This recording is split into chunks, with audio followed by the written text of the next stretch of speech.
नमस्कार दोस्तों, स्वागत है आप सभी का आपके अपने YouTube channel online study DK में। और आज हम आपके लिए लेकर आए हैं अभी तक सीटेट ऑनलाइन एग्ज़ाम जो कि 16 दिसंबर से लेकर के 28 तारीख तक जो भी हुई है। और इसमें जो पेपर नहीं हुए हैं, जैसे 25 तारीख को पेपर नहीं था, 26 को नहीं था, तो वो डेट छोड़ कर के अभी तक जो भी ऑनलाइन एग्ज़ाम में जो भी प्रश्न विद्यार्थियों के द्वारा बाहर बताए गए हैं, किस प्रकार के प्रश्न आए थे, वो सब कुछ प्रश्न जो हैं इसमें शामिल हैं। आपको उत्तर के साथ वो प्रश्न मिलने वाले हैं। तो चलिए और स्टार्ट करते हैं और देखते हैं अभी तक की जो ऑनलाइन एग्ज़ाम है, इनके जो प्रश्न हैं इनको तैयार करते हैं। तो निश्चित रूप से यही प्रश्न कहीं ना कहीं किसी न किसी पेपर में रिपीट होते हैं, या इन टॉपिक से रिलेटेड प्रश्न जो होते हैं वो निश्चित रूप से रिपीट हो रहे हैं। तो चलिए और देखते हैं अभी तक हमारे जो सीटेट एग्ज़ाम में किस किस प्रकार के प्रश्न जो है पूछे गए हैं और क्या उनके उत्तर रहेंगे। तो बढ़ते हैं हम प्रश्नों की ओर और देखते हैं। सबसे फर्स्ट क्वेश्चन की बात करें तो यहाँ पर आपको बताना चाहूँगा कि ये जो सभी प्रश्न हैं ये फर्स्ट शिफ्ट के अंतर्गत पूछे गए हैं, जहाँ पर हिंदी, बाल विकास, पर्यावरण, गणित, है ना, ये सब्जेक्ट जो होता है हमारे भाषा और हमारे जो गणित पर्यावरण होते हैं, ये तो इनसे संबंधित प्रश्न आपको देखने को मिलेंगे फर्स्ट शिफ्ट के लिए। तो सबसे पहले यहाँ पर बात करते हैं पर्यावरण के अंतर्गत जो प्रश्न था, जैसे कि घटपर्णी जो पौधा है ये किस राज्य में पाया जाता है। और साथ ही साथ इस वीडियो में हम ये भी डिस्कस करेंगे, उन्हीं टॉपिक से रिलेटेड कुछ और नए क्वेश्चन भी आपको उपलब्ध कराए जाएंगे। और जैसे यहाँ पर हम बात करें कि घटपर्णी जो पौधा है किस राज्य में पाया जाता है, तो ये जो होता है पौधा ये पाया जाता है मेघालय राज्य में। अब देखिए यहाँ से एक और प्रश्न नया बनता है, वो प्रश्न भी आप जरूर ध्यान रख के जाएं कि घटपर्णी जो पौधा होता है वो आखिर कीटों का भक्षण क्यों करता है। मान लीजिए इस प्रकार का प्रश्न आता है तो ध्यान रखिएगा, ये जो पौधा होता है ये कुछ दलदली भूमि में उगता है, और वहाँ की जो भूमि होती है उसमें नाइट्रोजन की होती कमी, और उसी कमी को दूर करने के लिए, उसी कमी को पूरा करने के लिए ये जो पौधा होता है कीटों का भक्षण करता है और वो अपने नाइट्रोजन की आपूर्ति से करता है। तो इस प्रकार से भी प्रश्न इससे बन सकता है। तो ऐसी प्रश्नों को आप थोड़ा सा इस प्रकार से देख करके जाएं। आगे बात करते हैं मिर्ची किस देश से आई। जैसे कि तरह तरह के जो हमारे खाद्य पदार्थ हैं, मिर्ची है, टमाटर है, मटर है, आदि बीज जो हैं वो कौन से बीज कौन से देश से आए हैं हमारे देश के अंतर्गत, तो इन सभी को आपको ध्यान रखना है। तो जैसे यहाँ पर मिर्ची का प्रश्न लिखा है तो आपसे मिर्ची के बजाय आलू का पूछ सकते हैं, है ना, गोभी का पूछ सकते हैं, मटर का पूछ सकते हैं। तो आप इन सभी को ध्यान रखिएगा। ये आपकी जो एनसीईआरटी की बुक है जो प्राइमरी स्तर की होती है, 3 से 5 की एनसीईआरटी बुक को आप देख लीजिए, सारी डॉट आपके उसमें क्लियर हो जाएंगे। बहुत अच्छे अच्छे टॉपिक उसके में आपको देखने को मिलेंगे। तो ये दक्षिण अमेरिका से आई है। आगे बात करते हैं यहाँ पर अंडमान में सुनामी कब आई थी। जैसे सुनामी, भूकंप आदि से संबंधित प्रश्न जो है वो देखने को मिल रहे हैं। तो दिसंबर 2004 के अंतर्गत ये आई थी। आगे बात करें तो घाना नेशनल पार्क जो है ये कहाँ पर स्थित है। तो घाना नेशनल पार्क जो है ये राजस्थान में स्थित है। नेशनल पार्क, राष्ट्रीय उद्यान जो भी आपके हैं वो सब कंप्लीट करके जाइएगा, क्योंकि इनसे बहुत प्रश्न आ रहे हैं। आगे बात करें अंधकार और अंधियारा कैसा शब्द है। तो अंधकार तत्सम शब्द होगा और अंधियारा तद्भव शब्द होगा। अब देखिए यहाँ पर यदि हम बात करें तो तद्भव तत्सम शब्द की ज़रूरत हमें कहाँ पर पड़ रही है। तो बात करें तो हिंदी के जो पैसेज हैं गद्यांश पद्यांश, उन्हीं के अंतर्गत कुछ प्रश्नों में आपसे संज्ञा, विशेषण, सर्वनाम, पर्यायवाची, विलोम सब कुछ उसमें पूछ लिया जाता है। हालांकि इतनी ज़्यादा ग्रामर इसमें नहीं पूछी जा रही है, 2-3 प्रश्न उसमें देखने को मिलते हैं, किसी में प्रत्यय तो किसी में उपसर्ग।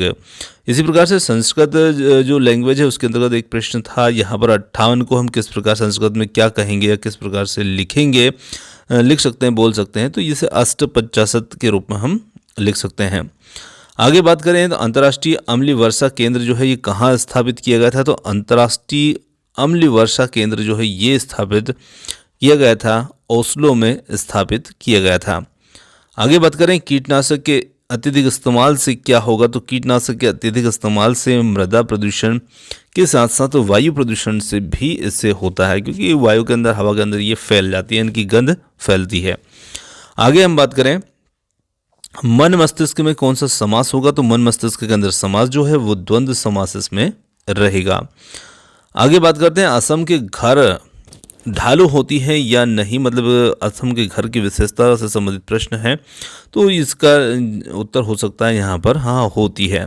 अब देखिए असम के घर हैं, है ना, और साथ ही साथ दूसरे राज्यों के घरों की विशेषता है, जैसे कि लेह लद्दाख है, जम्मू कश्मीर है, इन ठंडे क्षेत्रों में, और इस प्रकार के घरों की विशेषताओं को आप ज़रूर देख के जाइएगा अलग अलग राज्यों के, ताकि इनसे भी प्रश्न जो है वो आ रहे हैं।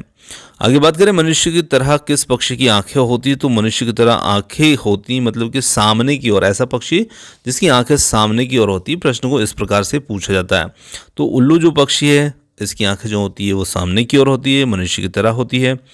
आगे देखें, और उल्लू से एक और प्रश्न आता है कि जो पक्षी मतलब रात में जागते हैं या रात को शिकार करते हैं या उड़ते हैं, कुछ भी मान सकते हैं, उनकी आंखों की में एक और विशेषता होती है संकुच शलाका कोशिकाओं की, तो उसे भी आप ज़रूर देख करके जाइएगा।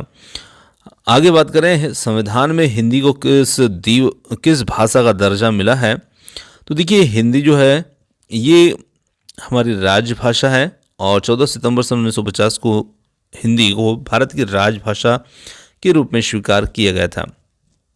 इसके बाद अनुच्छेद 343 से 351 तक राजभाषा के संबंध में व्यवस्था की गई है। आगे बात करें तो देखिए यहाँ पर हिंदी भाषा से संबंधित तो प्रश्न नहीं कह सकते हम, पर जो अनुसूची है 8वीं अनुसूची में कितनी भाषाएं शामिल की गई, इस प्रकार का प्रश्न जरूर पूछा गया है। तो यहाँ पर हम बात करें कि इसमें 22 भाषाएं जो हैं वो शामिल की गई हैं, और इसमें जो 22 भाषाएं सम्मिलित हैं वो यहाँ पर आप देख सकते हैं। ये सभी 22 भाषाएं, जिसमें अड़िया, असमिया, उड़िया, उर्दू, कन्नड़, कश्मीरी, कोंकणी वगैरह वगैरह शामिल हैं। चलिए आगे बढ़ें, और एक और प्रश्न हिंदी इसी याद आ रहा है, जो कि है 14 सितंबर हिंदी दिवस के रूप में मनाया जाता है। तो इससे भी आप ज़रूर ध्यान रखें, ये हिंदी दिवस से संबंधित प्रश्न है। आगे बात करें तो केले की सब्जी जो है ये कहाँ पर बनती है, तो जो व्यंजन है उनसे संबंधित प्रश्न देखने को पर्यावरण के अंतर्गत आ रहे हैं। जैसे कि एक सांप का व्यंजन होता है जिसे लिंगहू फैन कहते हैं, है ना, ये कहाँ की एक डिश है, तो ये हांगकांग की डिश है। इस प्रकार के प्रश्न भी आ रहे हैं। जैसे यहाँ पर पूछा है केले की सब्जी कहाँ पर बनती है, तो ये केरल में होती है। इसी प्रकार से मछली से संबंधित प्रश्न आ रहे हैं कि कहाँ पर कौन सी मछली किस तेल में पका करके खाई जाती है। झूम खेती किस राज्य में की जाती है, तो ये की जाती है मिजोरम राज्य के अंतर्गत की जाती है। इसी प्रकार से एक दूसरा प्रश्न बन जाता है झूम खेती का दूसरा नाम और क्या है, मतलब इसे किस और खेती के नाम से भी जाना जाता है, तो इसे कर्तन दहन कृषि भी कहते हैं। एक स्थानांतरित खेती प्रणाली भी होती है ये, है ना। इसे आग परती खेती के नाम से भी जाना जाता है। तो ऐसे 2-3 नामों से इसे जाना जाता है, तो इन सभी को आप ध्यान रखिएगा। आगे बात करें संसद में दिव्यांग के लिए जो नया एक्ट आया था वो उसका नाम क्या था, तो संसद के अंदर जो दिव्यांग से संबंधित एक्ट था उसका नाम था RPWD एक्ट 2016। देखिए अगला प्रश्न जो है वो है मच्छरों के कारण होने वाला जो रोग है मलेरिया, जो रोग होता है मलेरिया परजीवी, तो देखिए मलेरिया परजीवी की जो खोज की थी ये किसने की थी। अब देखिए प्रश्न थोड़ा सा इस प्रकार से था, पर प्रश्न थोड़ा सा मिसप्रिंट है। यहाँ मच्छर की खोज लिखा है, तो ये मच्छर की खोज नहीं, मच्छरों से होने वाला जो रोग है मलेरिया, उस मलेरिया परजीवी की खोज किसने की थी। तो देखिए मच्छरों से होने वाला रोग जो मलेरिया परजीवी रोग प्लाज्मोडियम होता है, इसकी खोज की थी 1897 में ब्रिटिश डॉक्टर सर रोनाल्ड रास ने। तो इससे संबंधित भी प्रश्न जो है ये आ रहा है। गांव के लोगों को पर्यावरण पढ़ाना, उसे कैसे पढ़ाएंगे, तो यहाँ पर विकल्प के अनुसार प्रश्न जो था ये इस प्रकार से पूछा भी गया था। आगे हम बात करें 708 में दहाई का अंक, मतलब कि अंकों से संबंधित इकाई दहाई के अंक जो होते हैं उनसे संबंधित भी प्रश्न गणित के अंतर्गत देखने को मिल रहे हैं। और यहाँ पर ये बेसिक सा क्वेश्चन रखा गया है 708 में दहाई का अंक क्या है, तो इसमें 0 अंक इसमें रहेगा। नैतिक विकास का सिद्धांत जो है किसने दिया था, लॉरेंस कोहलबर्ग ने ये सिद्धांत दिया था और 1869 में दिया था। और लॉरेंस कोहलबर्ग का सिद्धांत लगातार ही सीटेट के अंतर्गत पूछे जा रहे हैं। उस पक्षी के बारे में पूछा था जिससे मनुष्य से 4 गुना ज़्यादा देख सकता है, तो ऐसे पक्षी बाघ, चील, गिद्ध आदि पक्षी होते हैं। विकल्प में जो आपके सामने हो उसे आप उत्तर में लगा सकते हैं। आगे बात करें कुछ राज्यों के बारे में, जैसे गुजरात के निकटवर्ती राज्य पूछे गए हैं, तो गुजरात के निकटवर्ती राज्य के अंतर्गत महाराष्ट्र, राजस्थान, मध्य प्रदेश आदि राज्य इसमें शामिल होंगे। इस प्रकार से आपको अलग अलग राज्यों की जानकारी होना चाहिए और उसमें अन्य राज्यों जो उसके आसपास हैं उनकी भी होना चाहिए। सीखने को कौन प्रोत्साहित करता है, तो सीखने को जो जिज्ञासा जो होती है ये प्रोत्साहित करती है। आगे बात करें भाषा कौशल के प्रकारों की, तो भाषा के 4 कौशल होते हैं जिसे हम सुनना, बोलना, पढ़ना, लिखना आदि के नाम से भी जानते हैं और इसे श्रवण, वाचन, पठन, लेखन भी कहते हैं। आनुवंशिकता का सिद्धांत जो ग्रेगर जॉन मेंडल ने दिया था, है ना, और ये पर्यावरण के अंतर्गत पूछा जा रहा है। राजकुमार में कौन सा समास होगा, तो राजकुमार के अंतर्गत राजा का कुमार तत्पुरुष समास होगा। आगे बात करें इसमें कौन सा कीट जो अपनी माता को 2-3 किलोमीटर दूर से पहचान लेता है, तो वो कीट होगा रेशम कीट, जिसे और रेशम कीटों को पालना जो होता है वो सेरीकल्चर भी कहलाता है। तो इसे सेरीकल्चर को भी आप ध्यान रखिएगा। इसी प्रकार से अगला प्रश्न है मिर्ची कहाँ से आई, तो मिर्ची दक्षिण अफ्रीका से आई है, अमेरिका से आई, ये हम देख चुके हैं। कर्नाटक में किसकी मदद से खेत की मिट्टी को नरम किया जाता है, तो खूंटी एक विधि होती है, उसकी मदद से खेत की मिट्टी को नरम किया जाता है। उत्तरी ध्रुव में कौन सा पक्षी, उत्तरी ध्रुव से कौन सा पक्षी जो है प्रवासी पक्षी भारत में आता है, तो साइबेरियन सारस जो है ये एक प्रवासी पक्षी है जो उत्तरी ध्रुव से आता है। सबसे अच्छी साड़ी के लिए कौन सा जिला प्रसिद्ध है, तो यहाँ पर पोचमपल्ली जो है तेलंगाना के अंतर्गत आता है, ये एक प्रसिद्ध है साड़ी के लिए।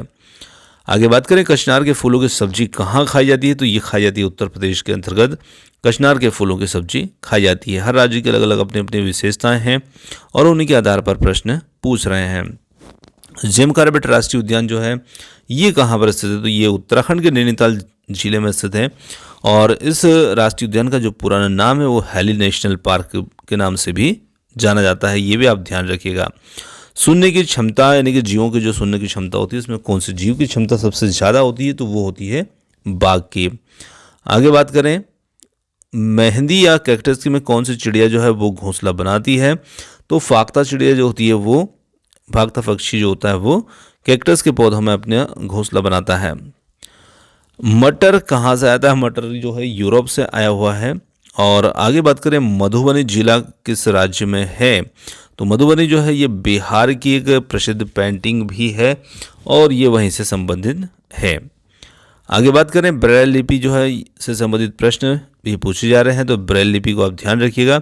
प्रतिवर्ष किस दिन लुई ब्रेल का जन्म दिवस पर विश्व भर में लुई ब्रेल दिवस मनाया जाता है, तो ये मनाया जाता है 4 जनवरी को। और लुई ब्रेल ने किस वर्ष ब्रेल पद्धति का आविष्कार किया था, तो 1821 में इस पद्धति का उन्होंने आविष्कार किया था। दोनों ही प्रश्न को आप ध्यान रखिएगा। इसमें कितने डॉट होते हैं, तो इसके अंतर्गत 6 डॉट देखने को मिलते हैं। आगे बात करते हैं अरब सागर के किनारे बसे हुए कौन कौन से राज्य हैं, जैसे गुजरात है, महाराष्ट्र, गोवा, कर्नाटक, तमिलनाडु, केरल आदि राज्य जो हैं ये इसके किनारे बसे हुए राज्य हैं। इसी प्रकार से खाड़ी, बंगाल की खाड़ी का भी प्रश्न पूछा जा चुका है, उसे भी ध्यान रखिएगा। कर्क रेखा कितने राज्यों से गुजरती है, तो कर्क रेखा भारत में 8 राज्यों से गुजरती है, जिसमें गुजरात, राजस्थान, मध्य प्रदेश, छत्तीसगढ़, झारखंड, पश्चिम बंगाल, त्रिपुरा, मिजोरम आदि आते हैं। किस विटामिन की कमी से मतलब जो दिखाई नहीं देता है, आँख कमज़ोर हो जाती है, तो विटामिन ए की कमी से हो जाता है रतौंधी रोग। केरल में बच्चे कैसे स्कूल जाते हैं, तो केरल में बच्चे स्कूल वल्लम नाव जो होती है लकड़ी की नाव उसके द्वारा स्कूल जाते हैं। देशभक्ति में कौन सा समास होगा, तो बात करें देशभक्ति की, तो देश के लिए भक्ति यानी कि तत्पुरुष समास इसमें रहेगा और इसका विग्रह देश की भक्ति होगा। एक शिक्षिका कक्षा में पढ़ा रही है, उसमें एक बच्चे को पढ़ने में कठिनाई हो रही है, वह ग्रसित होगा। पठन विकास डिसलेक्सिया से रेगुलर ही प्रश्न हर शिफ्ट में देखने को मिल रहे हैं, तो वो बच्चा भी डिसलेक्सिया से पीड़ित होगा। आगे बात करें कौन सी ग्रीन हाउस गैस नहीं है, तो देखिए जो है उनको ध्यान रखना है, नहीं है वो पूछा गया है प्रश्न में। तो यहाँ पर हम देखें तो carbon dioxide, nitrous oxide, nitrogen, methane आदि हैं, तो इसमें जो नाइट्रोजन होगा वो नहीं होगी ग्रीन हाउस गैस। बाकी ozone, methane, nitrous oxide, chlorofluorocarbon dioxide, जलवाष्प ये इसके अंतर्गत आते हैं। मॉन्ट्रियल प्रोटोकॉल किससे संबंधित है, तो मॉन्ट्रियल प्रोटोकॉल जो है ओजोन परत के क्षय को रोकने से संबंधित एक प्रोटोकॉल है। बांस के खंभों के घर कहाँ बनाए जाते हैं? तो ये बनाए जाते हैं असम राज्य में। और आगे हम बात करें राजपुरुष में कौन सा समास होगा? तो इसमें कर्मधारय समास होगा। गणित सभ्यता का दर्पण है, यह किसने कहा था? तो ये हॉगबेन ने कहा था।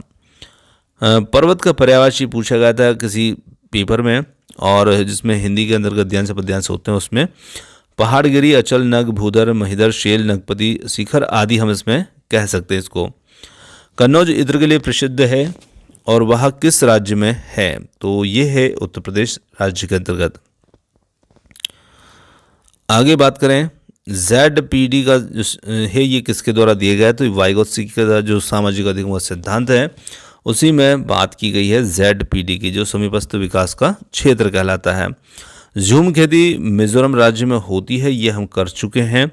और भारत में हिंदी कैसी भाषा है? तो हिंदी संवैधानिक रूप से भारत की राजभाषा है। किस पक्षी की चोंच में चलने लगी होती है? तो ये लगी होती है राजहंस की। और दुर्व्यवहार का संधि विच्छेद देखें तो ये इसका विच्छेद होगा दुधन व्यवहार, विसर्ग संधि इसके अंतर्गत रहेगी। लोकसभा में कौन सा समास है? तो लोकसभा में लोक की सभा यानी कि तत्पुरुष समास इसके अंतर्गत होगा। और अगले प्रश्न की बात करें, फिर इकाई दहाई से संबंधित प्रश्न है जिसमें पूछा है इकाई का अंक, तो इसमें इकाई का अंक होगा 7। इसी प्रकार से अगला प्रश्न है 4 अंकों की सबसे छोटी संख्या और 2 अंकों की सबसे बड़ी संख्या। तो देखिए यदि हम बात करें 4 अंकों की सबसे छोटी संख्या, तो 4 अंकों की सबसे छोटी संख्या होगी 1000 और 2 अंकों की बड़ी संख्या होगी 99। तो यहाँ पर हमने इसमें माइनस कर देंगे तो 901 हमारा इसमें उत्तर आ जाएगा। इसी प्रकार से आपसे 4 अंकों की संख्या बड़ी छोटी संख्या पूछ ले और 3 अंकों की बड़ी संख्या पूछ ले, उससे घटाने को बोल दे, तो किसी भी प्रकार से प्रश्न को बदला जा सकता है। तो आप थोड़ा सा उस तरीके से भी तैयार रहें। आगे बात करें 120 का 3/4 क्या होगा? तो 120 का 3/4 हम जब करते हैं तो 120 का मतलब होगा 3/4, 4 से इसको काटेंगे तो ये 30 बार और 30 3 90। तो इस प्रकार से हमारा उत्तर यहाँ पर 90 हो जाएगा। बंगाल की खाड़ी बंगाल की खाड़ी से कौन कौन से राज्य लगे हैं? तो बंगाल की खाड़ी से पश्चिम बंगाल, उड़ीसा आदि राज्य जो हैं वो लगे हैं, और जो भी वहाँ पर विकल्प हो तो हम उसको देखकर याद कर सकते हैं। पूर्णिमा को कौन सा त्यौहार मनाया जाता है? तो रक्षाबंधन पूर्णिमा को मनाया जाने वाला एक त्यौहार होता है जो कि श्रावण मास की पूर्णिमा को मनाया जाता है। वो कौन सा जानवर है जो हवा और शिकार में अंतर कर पाता है? तो ये है बाघ, ऐसा जानवर जो शिकार और हवा में अंतर कर लेता है। जीन पियाजे के संज्ञानात्मक विकास और वाइगोत्स्की के सामाजिक विकास के सिद्धांत में अंतर भी पूछा जा चुका है, तो इसे भी आप जरूर ध्यान रखिएगा। झूम खेती की बात करें तो ये मिजोरम के अंतर्गत होती है, 2-3 बार प्रश्न आ चुका है। और इनमें से कौन सा यहाँ पर भिन्न है? तो जैसे कि चाय, आटा गूंथना, तैरना, कंघी करना आदि। तो यदि हम देखें तो जैसे कि चाय है, आटा गूंथना, तैरना, कंघी, इस प्रकार के शब्द दिए हैं और इनमें से कौन सा अलग है? तो देखिए कंघी करना इसमें हमें पानी की आवश्यकता नहीं होती, बाकी तीनों में हमें पानी की आवश्यकता होती है। मधुमक्खी पालन कब से कब तक की जाती है? तो मधुमक्खी पालन का जो एक समय होता है वो महत्वपूर्ण होता है अक्टूबर से दिसंबर का। भाषा अर्जन का सिद्धांत किसने दिया? तो ये दिया था चॉम्स्की के द्वारा दिया गया सिद्धांत है भाषा अर्जन का। एक शिक्षक बच्चों को टाइप रिकॉर्डर सुना करके पढ़ा रहा है, तो वह किस कौशल का इस्तेमाल कर रहा है? तो वो सुनने के कौशल का इस्तेमाल कर रहे हैं शिक्षक यहाँ पर। और अगला प्रश्न है हमारे, इनमें से वायुमंडलीय परत में रेडियो संचार में जो परत सहायता करती है वो कौन सी है? तो वायुमंडल के हमारे जो 4 परतें हैं, समताप, क्षोभ मंडल, आयन मंडल, बहिर्मंडल, तो आयन मंडल ही वो परत होगी। आगे हम बात करें ONE1 में एन में कौन सा कोण है? तो यहाँ पर आकृति संबंधित कोण के बारे में बात की जा रही है, तो इसमें न्यून कोण रहेगा। कौन सा पक्षी एक ही झटके में अपनी गर्दन को आगे पीछे कर देता है? तो वो पक्षी है यहाँ पर मैना, जो एक ही झटके में अपनी गर्दन को आगे पीछे करता है। जिम कॉर्बेट राष्ट्रीय उद्यान कहाँ पर स्थित है? तो इसकी हम बात करें तो ये उत्तराखंड में स्थित है और इसका पुराना नाम जो है हैरी राष्ट्रीय उद्यान भी है, और ये हमारे भारत का सबसे पुराना राष्ट्रीय पार्क है। चलिए आगे हम बात करें तमिलनाडु के निकटवर्ती राज्य की। तो तमिलनाडु के निकटवर्ती राज्य में केरल, कर्नाटक, आंध्र प्रदेश आदि राज्य इसमें शामिल होंगे। 2 से 6 वर्ष की अवस्था जो बच्चों की होती है उसे किस नाम से जाना जाता है? तो इसे पूर्व बाल्यावस्था कहा जाता है। ब्रेल लिपि कितने बिंदुओं पर आधारित होती है? तो ये लिपि जो होती है 6 बिंदुओं पर आधारित होती है। इसी के साथ में आगे बात करें, 48 पद चिन्ह जिराफ के, 12 पद चिन्ह बतख के और 20 पद चिन्ह खरगोश के, तो बताइए कुल कितने जानवर होंगे। देखिए जिराफ 4 पैरों वाला जानवर है, तो यहाँ पर 12 जिराफ हो जाएंगे, 12 पद बतख के हैं तो 6 बतख हो जाएंगी, और 20 पद चिन्ह खरगोश के हैं तो 5 खरगोश हो जाएंगे। तो इस प्रकार से यहाँ पर कुल जानवर हमारे 23 हो जाएंगे। आगे देखें, अगला प्रश्न यहाँ पर पूछा है कि आपका घर X और आपका विद्यालय Y पर स्थित है और आप पहले बिंदु से 800 मीटर पूर्व की दिशा में चलते हैं और फिर मुड़ करके आप 300 मीटर उत्तर दिशा में, और फिर आप वहाँ से 150 मीटर पश्चिम में चलते हैं, तो फिर उत्तर में 100 मीटर चलते हैं। तो अब X के सापेक्ष Y की स्थिति क्या है। देखिए प्रश्न को बार बार इधर उधर घुमाया जा रहा है सिर्फ, बाकी प्रश्न बहुत ही सरल है। देखें, तो सबसे पहले यहाँ पर हम इसके लिए क्या करते हैं कि एक दिशा बना लेते हैं, इसके लिए निर्धारित कर लेते हैं। मान लीजिए कि हम किसी भी बिंदु पर यहाँ पर इस जगह पर हैं, ये हमारा X बिंदु है, ठीक है। अब सबसे पहले हमें क्या करना है, थोड़ा सा यहीं पर हमें करना होगा। देखिए मान लीजिए कि ये हमारे लिए दिशा है और इधर हमारा ईस्ट है, ठीक है, इधर वेस्ट है, इधर नॉर्थ है और इधर साउथ है। अब सबसे पहले हमें 800 मीटर पूर्व की ओर चलना है, तो जैसे मान लीजिए यहाँ पर बिंदु था X, यहाँ से चले हम 800 मीटर, ठीक है, ये चले हम पूर्व की ओर, फिर मुड़ करके आप उत्तर दिशा में चलेंगे 300 मीटर, तो यहाँ से 300 मीटर उत्तर दिशा में चल दिए, तो ये हम चले 300। इसी के साथ में फिर आप 150 मीटर पश्चिम में चलते हैं, तो ये हम चले 150 मीटर पश्चिम में। इसी के साथ फिर उत्तर में 100 मीटर चलते हैं, तो फिर उत्तर दिशा में हम 100 मीटर चले यहाँ पर, इस जगह पर। तो देखिए यहाँ पर यदि हम इस बिंदु से यदि दिशाएं निर्धारित करते हैं, तो हमारी जो दिशा यहाँ पर आ रही है वो उत्तर और पूर्व के बीच में आ रही है। तो हमारी यहाँ पर स्थिति जो होगी वो उत्तर से पूर्व, यानी कि उत्तर पूर्व होगी, ठीक है। इस प्रकार से हमारा उत्तर बन जाएगा। भारत में कितने प्रकार के जहरीले सांप पाए जाते हैं, तो इसमें 4 प्रकार के हैं, किंग कोबरा, करेत, अफई, दुबैया आदि 4 प्रकार के सर्प हैं। माता सीता की जन्मस्थली जनकपुरी जो है जनकपुर के नाम से जानी जाती है।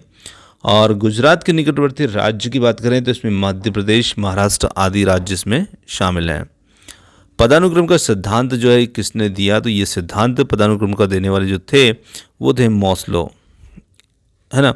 आगे अगला महत्वपूर्ण प्रश्न, कुड़ू कहाँ की भाषा है। कई बार प्रश्न आ चुका है, तो ये झारखंड की भाषा है। कौन सा पक्षी है जिसकी आंखें मनुष्य की जैसी होती है, तो वो पक्षी होगा यहाँ पर उल्लू, जिसकी आंखें मनुष्य की जैसी होती है। गांधी जी ने दांडी यात्रा कब प्रारंभ की थी, तो इन्होंने 1930 में दांडी यात्रा प्रारंभ की थी।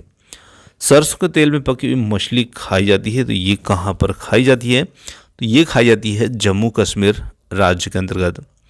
आगे देखें तो इनमें से कौन सी वायुमंडलीय परत है जो रेडियो संचार में सहायता करती, तो वो होगी आयन मंडल। आगे हम देखें, कोलबर्ग से लगातार ही प्रश्न आ रहे हैं और कोलबर्ग का नैतिक विकास का जो सिद्धांत है उसमें तीसरे स्तर से संबंधित कोई प्रश्न था।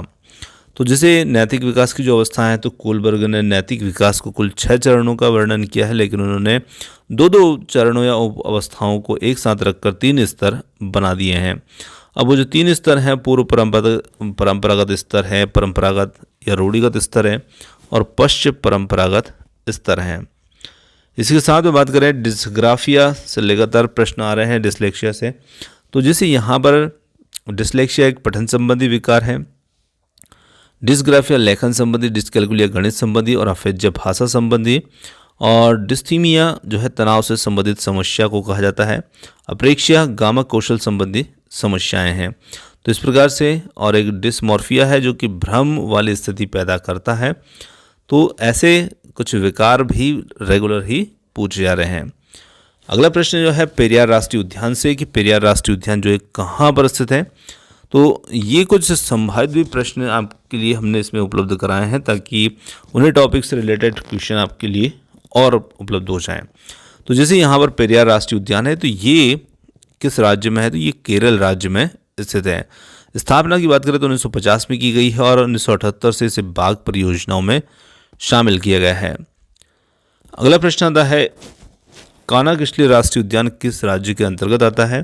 तो कान्हा-किसली राष्ट्रीय उद्यान जो है उद्यान मंडला जिले के अंतर्गत आता है और मध्य प्रदेश का सबसे बड़ा राष्ट्रीय उद्यान है जो 940 वर्ग किलोमीटर में फैला हुआ है और इसे 1933 में अभ्यारण्य और 1955 में इसे नेशनल पार्क भी बनाया गया है।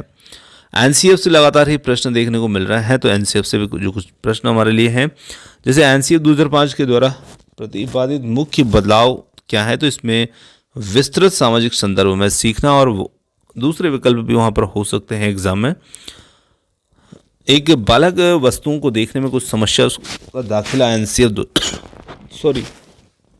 2005 के आधार पर किस विद्यालय में होना चाहिए? तो बच्चे का दाखिला समावेशी विद्यालय में ही होना चाहिए। आरटी के कानून के अंतर्गत हर निजी विद्यालय को कितने प्रतिशत गरीब बच्चों को प्रवेश देना होगा? 25% बच्चों को प्रवेश देना अनिवार्य है। आरटी का कानून बना है, उसमें आयु वर्ग के बच्चों के लिए है जो कि 6 से 14 वर्ष के लिए होते हैं, उन बच्चों के लिए ये कानून बना है। आगे देखें, राष्ट्रीय पाठ्यचर्या की रूपरेखा 2005 में दस्तावेज में भाषा के लिए निहित हैं, तो इसमें 3 भाषाएं निहित हैं। एनसीएफ 2005 के अनुसार गणित का शिक्षण किस प्रकार का होना चाहिए? तो ये होना चाहिए बाल केंद्रित होना चाहिए। आगे बात करें, राष्ट्रीय पाठ्यक्रम की रूपरेखा 2005 के अनुसार गणित का शिक्षण का मुख्य उद्देश्य क्या है? बच्चों में तार्किक चिंतन और समस्या समाधान, ये सम्मान लिखा है तो सम्मान नहीं, समस्या समाधान योग्यता को विकसित करना है। आगे बात करें, नेशनल एजुकेशन पॉलिसी जो है, इससे भी कंटिन्यू प्रश्न देखने को आ रहे हैं। तो यहाँ पर पहला प्रश्न इससे संबंधित है कि नेशनल एनईपी जो है इसका पूरा नाम क्या है? तो इसका नाम होगा नेशनल एजुकेशन पॉलिसी।